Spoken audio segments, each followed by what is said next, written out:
Urganch shahrida qurolli kuchlar saflarida muddatli harbiy xizmatni o'tashga yo'l olayotgan yigitlarni tantanali kuzatish marosimi bo'lib o'tdi. Unda viloyat hokimi Jo'rabek Rahimov ishtirok etdi.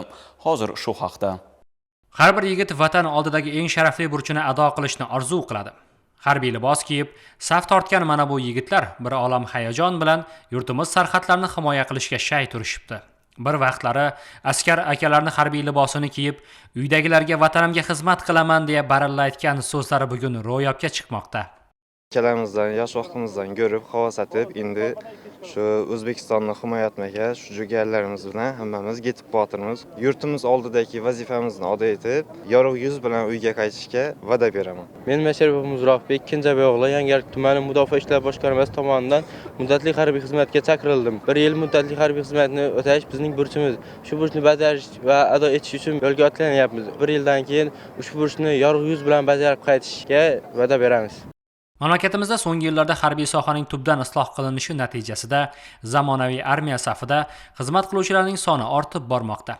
Askarlar faqatgina xizmat qilib emas, muddatli xizmatni yakunlagunga qadar kasb-hunar egasi bo'lib qaytishlari ta'minlangan.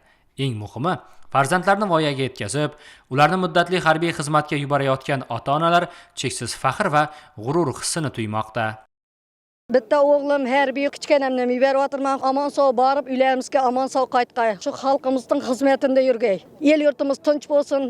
Hamma vaqt shu bog'alarimiz yaxshi xizmat etib kelavergay bag'rimizga. Shu bog'alarimiz harbiy bo'lishni istaydi. Farzandlarimiz vatan oldidagi burchini aqlamaqa saqlanib turibdilar.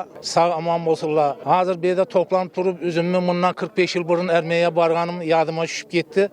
2 yil shu vaqtlari armiyada chet mamlakatda xizmat etib keldik. Men hozirgi farzandlarimizdan quvonajak yerim, o'zini vatanina, o'zini yurtina xizmat etadilar. Bu albatta mustaqilligimizning sharafati. Endi mard o'g'lan bo'ldi bular. Ota-onasini oldina 600 avrayli bo'lib qaytib kelsinlar. Farzandlarimizga sog'lik, omonlik, kuch-quvvat, mardlik, jasorat tilab qolaman. Tadbirda ishtirok etgan viloyat hokimi Jo'rabek Rahimov bo'lg'usi askarlarga kelgusi xizmatlarda oq yo'l tiladi.